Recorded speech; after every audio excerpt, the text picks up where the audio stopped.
all, I'd like to introduce Estlin McPhee. Estlin is a writer and a librarian who lives on the traditional territories of the Musqueam, Squamish, and Tsleil-Waututh peoples.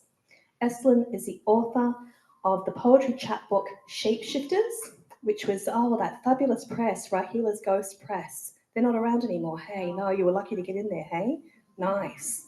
And Estlin, for many years, they co-organised the queer reading series REVERB, which is why I'm remembering us talking about reading series now. Yeah, you totally get this.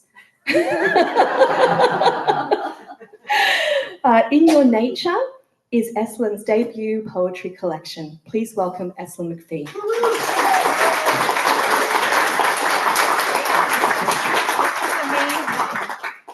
This is so wonderful. Yes. Okay, let me get set up. And let me just make sure that we can actually see you. You might just. Yeah, there we go.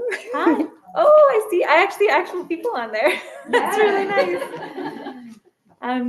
Hi everyone. Wow, this is a full house. This is so amazing. Thank you so much for having me here. Thank you to the readers who shared their work in the open mic. The stage feels so warm and welcoming, and I'm really, really delighted to be here. Can you hear me? Mm-hmm. Sort of? Yeah. If I talk a little bit louder, is that better? All right. I'm going to read 6 poems from my book, In Your Nature, which just came out in April with Brick Books. It's about gender, magic, evangelicalism, family, transformation, and werewolves. So I watched a lot of old werewolf movies for the book, which was really very strange and interesting. So I wrote a chapbook called Shapeshifters, and I was starting to think a lot about gender transition as shape-shifting. I think that's a pretty organic association. And then I started thinking a little bit about that association of transmasculinity with werewolves, which I did not make up. That exists on the internet. Check it out. But that's kind of where the werewolves came from. So I'm going to start with the poem that opens the second section of my book, which is called Wolf, and it's called Lycanthropy. Metaphor begets metaphor. A man is a beast, a messenger from God, a thing you'll never be, a forest, an ocean. A needle is a supernatural ability. A wolf is a wildness, is mythological transformation, is affliction. A not doing is TV static stuck in your chest. Danger begets something desperate, like teeth growing from the ground, lily of the valley with fangs instead of flowers. A bouquet is a beckoning, is a parenthood, is a weeping. A boy is waiting by the edge of the woods for whatever comes next.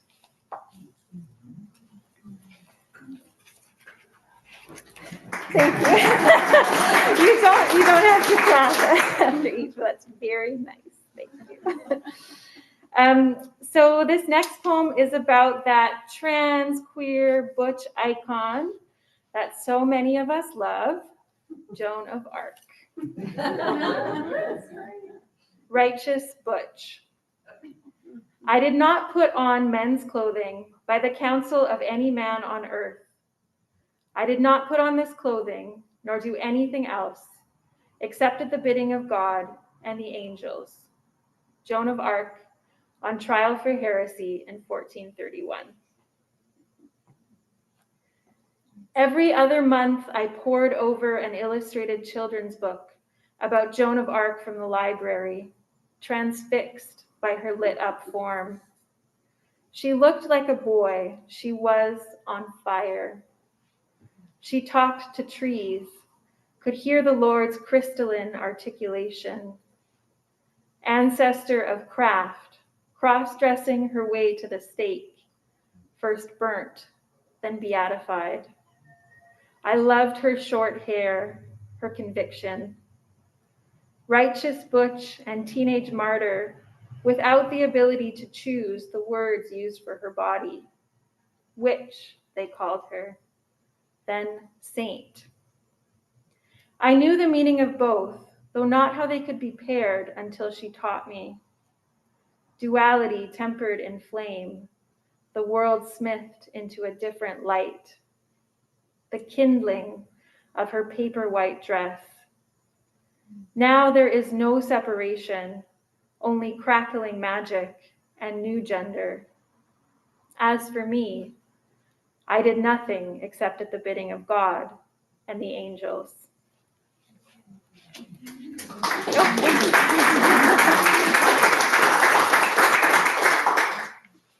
This next poem I'm going to read borrows its title from a Rufus Wainwright song that came out in 2004. So please imagine him circa that era for this poem. And I'm really thrilled that this poem has been selected for inclusion in this year's Best Canadian Poetry Anthology.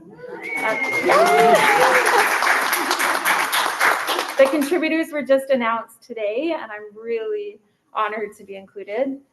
You can decide if you think this poem should be included or not after I read it. It's called Gay Messiah. We all have our little rebellions. I, for instance, cut off my hair and take up witchcraft. Will chant anything sublunary or otherwise to summon other queers to my small town. Primarily, they materialize from old books, their outlines smudgy, their clothing outdated. Resurrected and exhausted, they are busy with their own dramas and don't want to talk to me. Shakespeare is here, mingling with Artemis, who won't stop fiddling with her arrows. Turns out even the godliest among us has something to prove to their parents. At the party in my mind, I'm in charge for once. So Jesus is here, is queer, and looks eerily similar to Rufus Wainwright. He slouches at the piano, playing songs he learned from the dead. Emo, yes, but you work with what you've got. I sit on the thick carpet in my brother's hand-me-downs and sing along, entranced by the new outline of my skull, that lightness like a halo. By midnight, we're all holding hands, flesh and ghost. Jesus brings out a cauldron, travel size, and lights up a fire in it, tells us to burn what no longer serves us. Where to start? I turn out my pockets. And will I have anything left after? Jesus stops in front of me. Your turn, he says. My turn.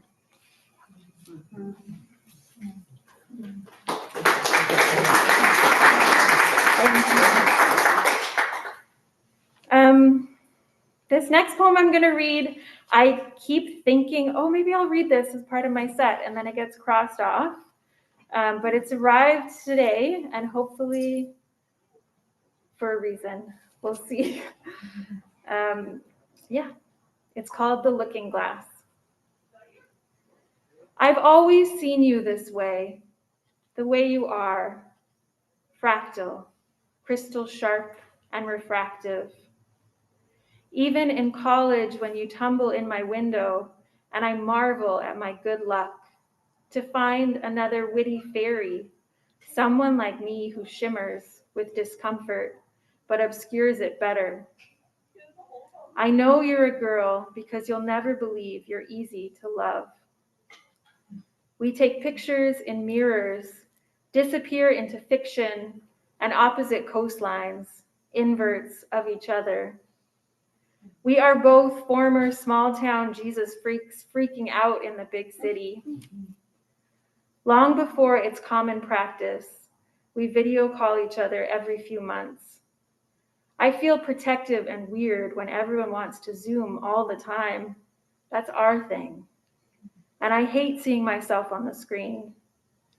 Except when it's with you, all those years of staring at the borders where our faces meet, meld. Some things change, some things don't. Oh, great. That sounded like it came for a reason. I'm going to read 2 more poems, and I thought I had notes about them, but it doesn't really look like I do, so I'll just read them. This one is called Prayer for Our Past Selves. Dear friends, since God so loved us, we also ought to love one another. 1 John 4:11. This year your birthday happens in absence, while I am looking back over my shoulder at our 2 figures, feet sunk in the mud of the riverbank. Lord, whatever you are, scatter language over me like salt. I'm trying to find a way to tell those kids that they won't become who they think they will, people more extraordinary than us. They'll simply carry on being themselves. Days move us closer to more days until there is a catalog of mornings behind us and we are done. This year, a friend dies on my birthday, and I go to the water to say goodbye, though he is not at the water, not even in this city. Lord, wherever you are, help me make this strange translation through time. That now an ocean away from you, I am still a body who is part of the world. Night falls as green as cedar, shaking us into sudden forests. Some days we wake up lost. Lord, you who are nothing, what words could there be to assure those old selves?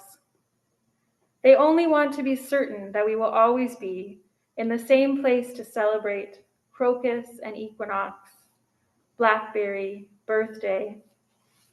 Some days we are full of birdsong. Lord, nothing is as certain as this. They know what we know now. It may be that they were the ones who told us, the gray rush of the river, a moving mirror at our feet. Of course it will wash away. All that has been and everything else besides. Whatever you are, you can count on that. Even so, if you're listening, Lord, and all the more if you're not, I have a prayer I'd like to say. Bless the young people who were us. Bless us, together and apart.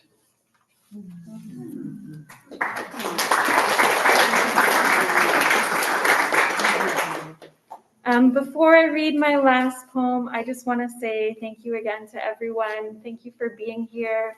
Thank you for reading alongside me. This last poem is about the Pentecostal church. Super fun.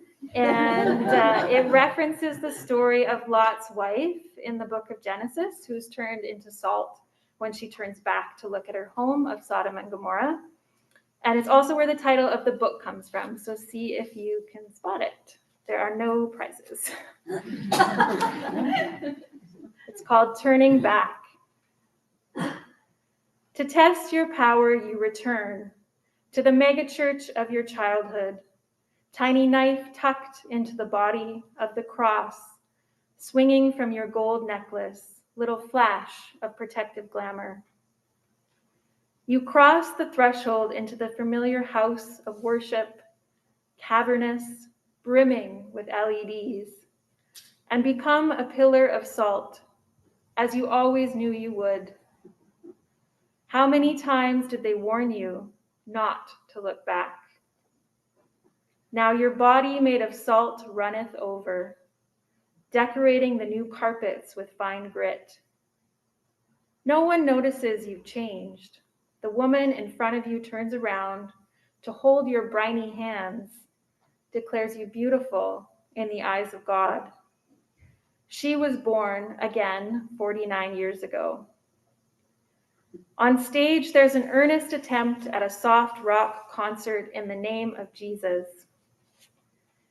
Your crumbling arms place the miniature plastic communion cups into their miniature cup holders attached to the back of the seat in front of you.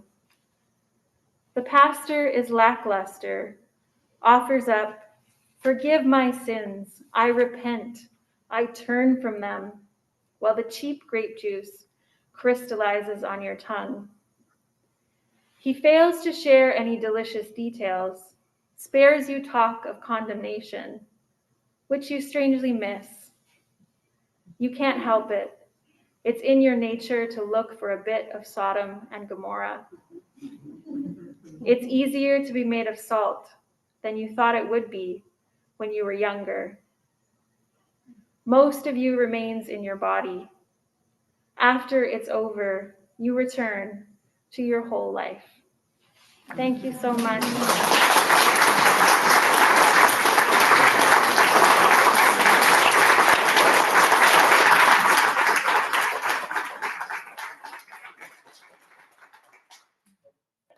Thank you so much. That was gorgeous, Estlin. Do you want this stool, Arleen, or are you going to stand? No. You might want to try it. Try it out. Maybe I'll try it out. I'll try it out first. Yeah, it's not bad. Okay, so I'm going to introduce Arleen Paré on the stool. Based in Victoria, BC, as you can tell by the enormous crowd that Arleen draws, Arleen has written 9 collections of poetry. She has been shortlisted for the BC Dorothy Livesay Award. She's won the American Golden Crown Award for poetry, the Victoria Butler Book Prize, the CBC Bookie Award, and the Governor General's Award for poetry. And Arleen's new book has sold out. So we'll actually have to visit bookshops in order to buy it now. Please welcome Arleen Paré.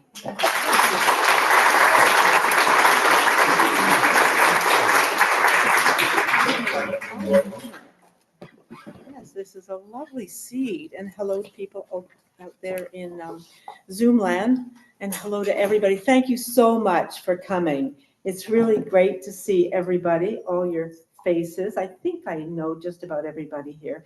When I first started writing poetry, I said, if you're going to be a writer, you have to have lots of friends. My mic up, says Chris. How is that? Can people hear me? I love the poem about salt because I eat so much salt.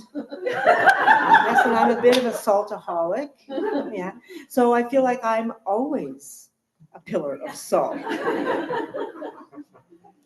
So this book called Encrypted just came out this month.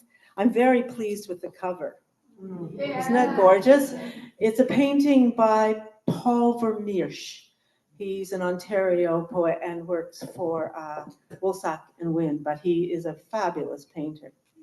I encourage you to look him up. He's great. So this book, I started writing in September 2020, so this is how long books take. Even though it's only 70 pages, you think, what the heck is she doing? Anyway, no, I'm writing the whole time. My 19-year, and I have to warn you, it's a very, very sad book. So these are the last laughs. Get them out now. That's right. And also, I'm going to ask you not to clap between poems because I'm just going to read and read like that. My 19-year-old grandson moved away from home. His name is Jackson, so I shout out to Jamie. He moved from home in Vancouver into our basement to attend second-year computer science studies at UVic, then dropped out of his coursework mid-October after serious bouts of severe anxiety and depression. And then I started to write this collection really to quell my own anxiety. I'm just going to read this quote by Jane Kenyon, whose birthday it is today. Jane Kenyon was a very important American poet who died too young. She said, it's odd, and she suffered from enormous depressions. It's odd but true that there really is consolation from sad poems, and it's hard to know how that happens. There is the pleasure of the thing itself, of course, the pleasure of the poem, and somehow it works against sadness. And for me, creating these poems worked against sadness, just the creation of them, and against distress.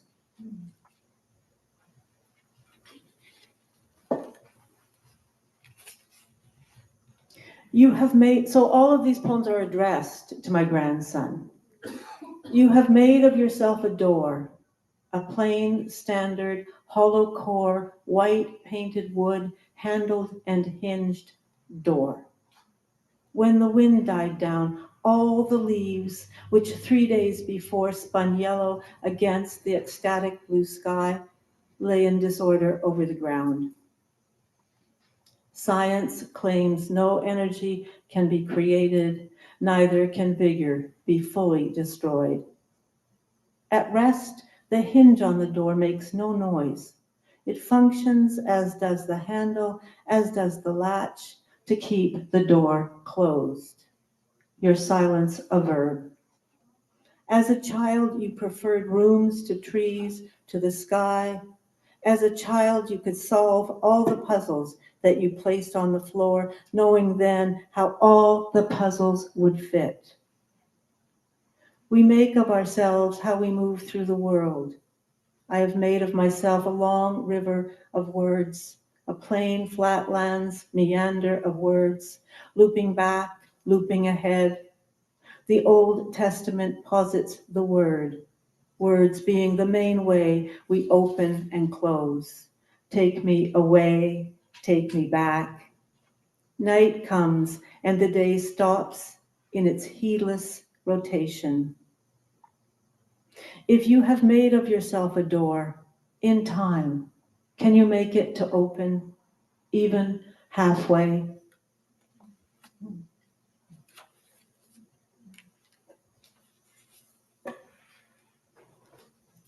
Can we let somebody in? My friend is looking on as though she can actually lip read. She can.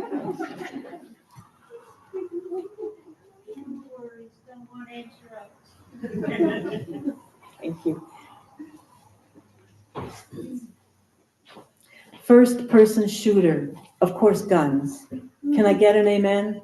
Your life's journey, fact. Life's hard enough, fact. Even the fast lane, especially the fast lane. Can you lift your head? Can you get out of bed? Fact, this. I don't know what to do, what to say, to knock or to hide.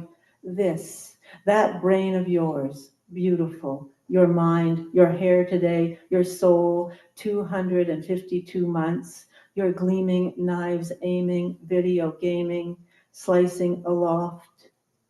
In your neon, your shining, sharp purple glow, first-person hands. You live in a fortified video game. I don't even know the town's name. You shelter there. In its narrowing streets, animated, sudden corners, sharp turns, bullets and bodies, bombastic blasts, its panic and might, its smite, you are smitten. Has this become an addiction, a rise? Can you raise your threatened, your anxious head? Shimmers. This is not the essential you, shining most brightly at night. Fact. Excuse me. This is a fact. That brain of yours relates to the stars. Ongoing battles, states of unease, angst, forms of depression. Just saying. You have classes to baffle, medications to swallow, books. Can you get up? Can you lift your fledgling head? Can you answer the question? Your presence here, your life's journey, iridescent. Would I lie to you as you lie on your pillow? The way you leave after midnight through the basement floor door. Can you tell me the answer? Every sound that I hear is an amplification. Can we quantify care? Let us now. The essential you is made of blue diamonds. What do I know? Oh, child of my child, you are faultless. A Venn diagram. You think like a computer, a martyr, a monk. Can I get an agreement? Can I get an amen?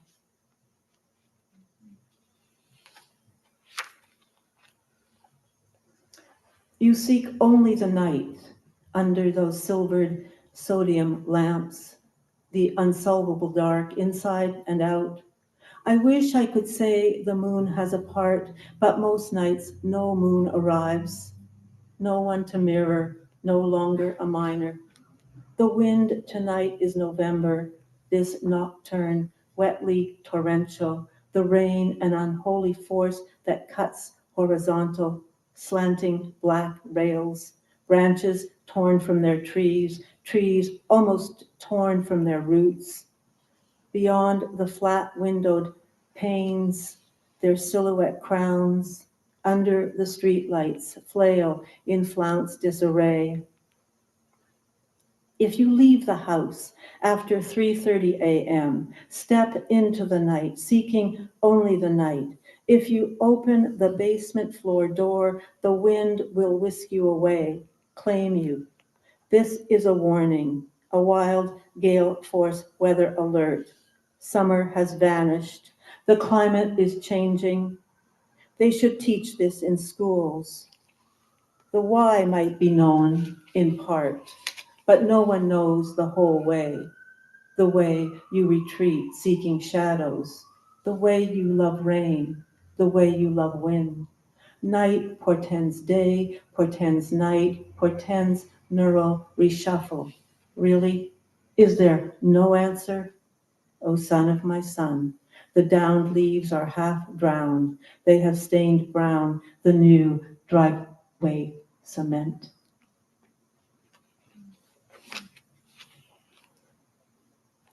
Whole other world, same world but different.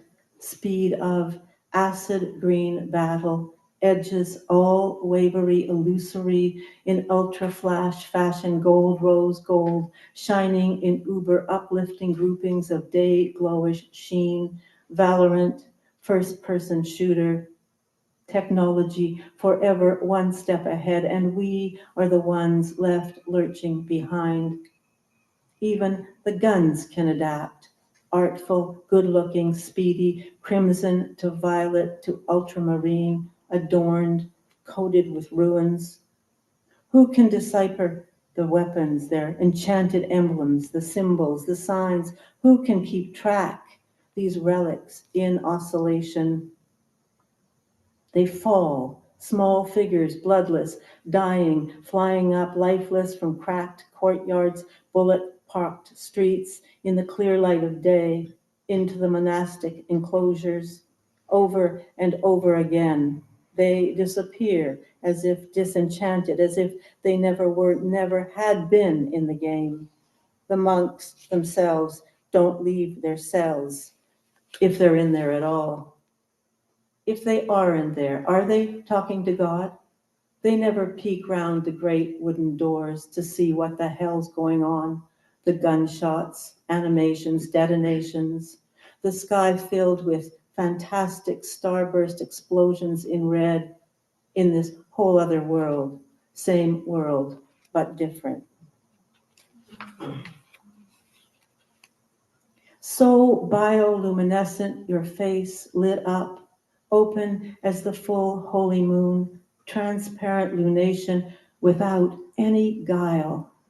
Your clean-shaven cheek, the way you finger your black curtain hair from your eyes, as if you really do want to see, really see clearly, over and over again, away from your eyes, even though the world is truly, unduly, too overmuch.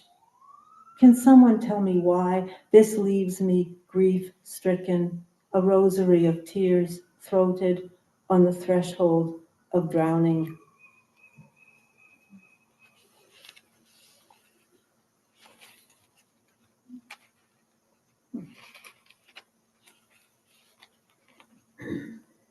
Grief is a black spider with thin pointed legs. It is small. It lives inside the walls of the house. I see it only in the late afternoon as it slinks through a seam under the baseboard near the back door. My grandson has been in bed for 3 days. He has no flu, no cold, no broken bones, no blood disease, but he prefers darkness. His door closed all day and most of the night. He eats Triscuits in bed, chocolate chip muffins, sometimes half a banana. The spider will eat crumbs from the crackers when it emerges from behind the white wall. It will eat whatever it wants when it appears. Banana peels, paper, clumps of dust on the floor, whenever it wants. It will eat my heart, too.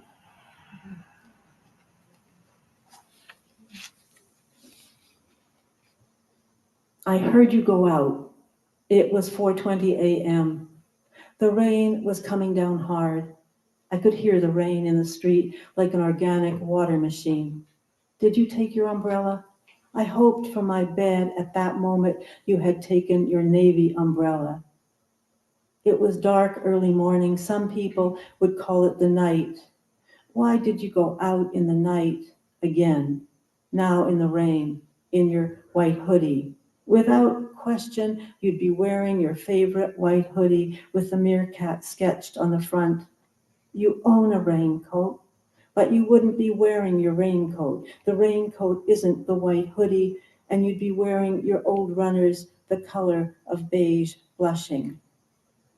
I would like to get out of bed then and open the window, shout down, shout out, wait for me. But I'd be too late. You had eaten at 9:30 p.m. I know you left the house before 9. The rain hardly started. You bought samosas from the store on the corner to eat in the basement, facing your screen where all the action takes place. It's true, you have a beautiful face. It's true, you might not believe it. You're still too young to believe your own beauty. I got up then at 4:22 to look out the window, but you were gone from the sidewalk, maybe your hands in your pockets heading west. I could see only the line of parked cars under the street lamps. That's all that was left in the dark and the blow of the rain. The lights were out in every house on the street. It was 4:23 and dark inside every house on the street, hushed up. No one else was leaving their house that night in the slashing, impossible rain.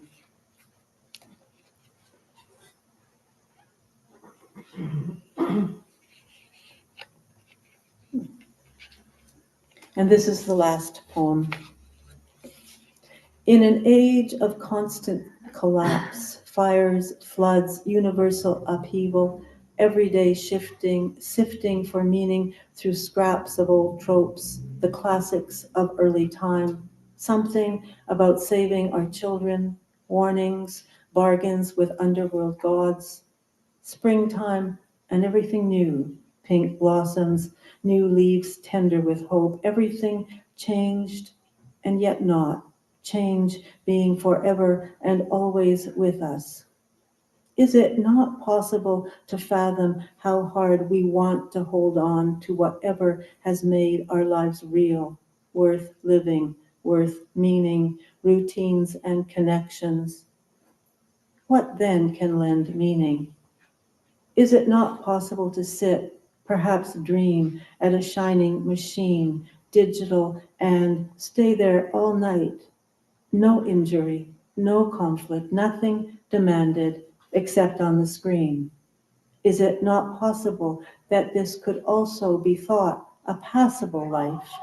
Same life, but different, with little real harm. And yet, thank you.